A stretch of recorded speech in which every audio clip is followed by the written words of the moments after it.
अच्युतानन्द गोविन्द नामोच्चारणभेषजात् नश्यन्ति सकलारोगाः सत्यं सत्यं वदाम्यहम्.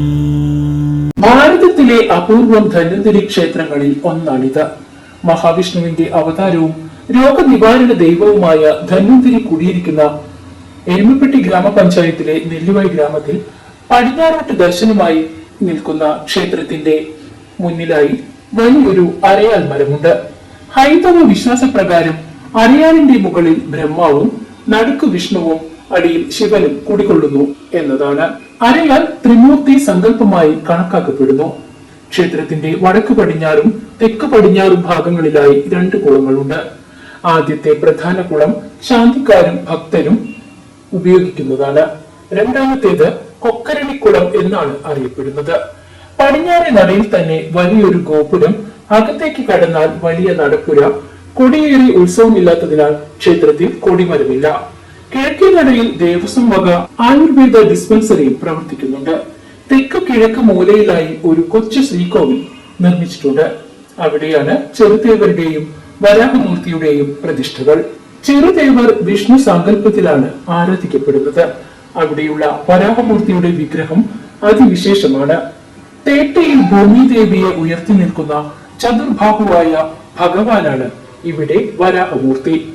അത്യപൂർവമായ ഈ പ്രതിഷ്ഠ പ്രദക്ഷിണം വെച്ച് വരുമ്പോൾ തെക്ക് പടിഞ്ഞാറ് മൂലയിൽ കിഴക്കോട്ട് ദർശനമായും മറ്റൊരു ചെറിയ ശ്രീകോവിൽ കാണാം.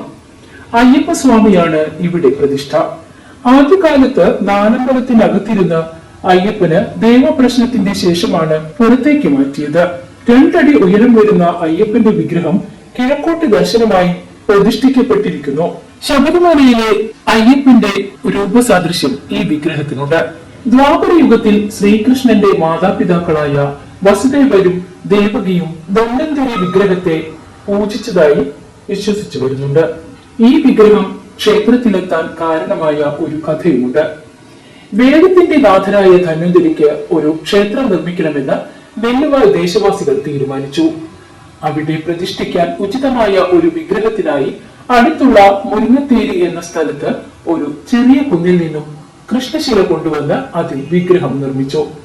തുടർന്ന് ക്ഷേത്ര നിർമ്മാണം പൂർത്തിയാക്കി പ്രതിഷ്ഠയ്ക്കുള്ള ഒരുക്കങ്ങൾ നടന്നു വരുന്നതിനിടയിൽ എവിടെ നിന്നോ 2 തേജോന്മയരായ ബാലന്മാർ വരികയും പ്രതിഷ്ഠിക്കാൻ നിശ്ചയിച്ച വിഗ്രഹത്തെക്കാൾ ദിവ്യമായ ഒരു വിഗ്രഹമുണ്ടെന്ന് പറയുകയും ചെയ്തു.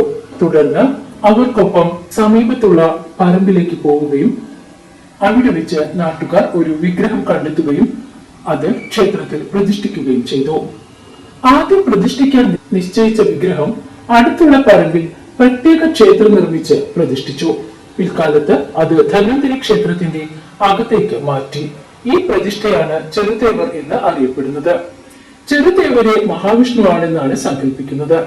വിഗ്രഹം കണ്ടെത്തിയ കുട്ടികൾ മഹാവൈദ്യന്മാരായ അശ്വിനി ദേവന്മാരാണെന്നാണ് വിശ്വസിച്ചു വരുന്നത്. ഉപദേവതകളായ ശിവൻ, ഗണപതി, അയ്യപ്പൻ, വരാഹമൂർത്തി, ചെറുദേവർ, സർപ്പദൈവങ്ങൾ എന്നിവരും കുടികൊള്ളുന്നു. ആയുർവേദത്തിന്റെ ദേവനായ ധന്വന്തരി കുടികൊള്ളുന്ന ക്ഷേത്രം ആദ്യം നെല്ലുവായിലെ കുടുംബമായ കുട്ടഞ്ചേരി മൂസയുടെ ഉടമസ്ഥതയിലായിരുന്നു. ഈ കുടുംബത്തിലുള്ള ഓരോ ആൺകുട്ടികളും വൈദ്യപഠനം കഴിഞ്ഞാൽ ഇവിടെ വന്ന് 41 ദിവസം ഭജനം ഇരിക്കേണ്ടതുണ്ട്. കേരളത്തിലെ മറ്റ് പ്രശസ്ത ആയുർവേദ വൈദ്യന്മാരും ഇവിടെ വന്ന് ഭജനം ഇരുന്നിട്ടുണ്ട്. വൈദ്യരത്നം PS വാര്യർ, ആയുർവേദൻ PV രാമവാര്യർ തുടങ്ങിയവർ അവരിൽ പ്രധാനികളാണ്. പ്രസിദ്ധമായ ഒരു വൈഷ്ണവ ക്ഷേത്രമാണ് നെല്ലുവായി ശ്രീ ധന്വന്തരി ക്ഷേത്രം. ഇവിടെ വരുന്നവർക്ക് ആയുരാരോഗ്യ സൗഖ്യങ്ങൾ ഉണ്ടാകുമെന്നാണ് വിശ്വാസം. ഗുരുവായൂർ ക്ഷേത്രവുമായി അഭേദ്യമായ ബന്ധമുള്ള ഒരു ക്ഷേത്രമാണിത്. ഈ ക്ഷേത്രവും ഗുരുവായൂർ ക്ഷേത്രവും പരസ്പരം അഭിമുഖമായി നിൽക്കുന്നു എന്നാണ് വിശ്വാസം. പടിഞ്ഞാറോട്ട് ദർശനമായി ശ്രീലകത്ത് വാഴുന്ന ധന്വന്തരി ഭഗവാന്റെ ധനുമാസത്തിലെ സ്വർഗവാതിൽ ഏകാദശിയാണ് ഈ ക്ഷേത്രത്തിലെ പ്രധാന ആട്ടവിശേഷം. കൂടാതെ തുലാമാസത്തിലെ ധന്വന്തരി ജയന്തി, ചിങ്ങമാസത്തിലെ അഷ്ടമി രോഹിണി, കർക്കിടക മാസത്തിലെ ഔഷധ സേവാ ദിനം തുടങ്ങിയവയും വളരെ വിശേഷ ദിനമായി ആചരിച്ചു വരുന്നു. ഭൂപരിഷ്കരണ നിയമം വരുന്നതിന് വളരെയധികം മുൻപുണ്ടായിരുന്ന ക്ഷേത്രമാണ് നെല്ലുവായി ക്ഷേത്രം. അതിനുശേഷം ഏറെക്കാലം ഈ അവസ്ഥയിൽ കഴിഞ്ഞു. 1971 ജനുവരി 10 ഒരു നവീകരണ കമ്മിറ്റി രൂപീകരിച്ചു. അവർ കൊച്ചിൻ ദേവസ്വം ബോർഡിൽ അഭിപ്രായം തേടി. തുടർന്ന് 1973 ദേവസ്വം ബോർഡിന്റെ മേൽനോട്ടത്തിൽ ഒരു ട്രസ്റ്റ് ഭരണം ഏറ്റെടുത്തു. 1979 ക്ഷേത്രഭരണം ദേവസ്വം ബോർഡ് നേരിട്ട് ഏറ്റെടുത്തു. ഇപ്പോൾ കൊച്ചിൻ ദേവസ്വം ബോർഡിന് കീഴിലാണ് ഈ ക്ഷേത്രം. പ്രശസ്തമായ നെല്ലുവാൾ സ്വർഗവാതിൽ വൈകുണ്ഠ ഏകാദശി 2025 ജനുവരി 10 വെള്ളിയാഴ്ചയാണ് ആഘോഷിക്കുന്നത്.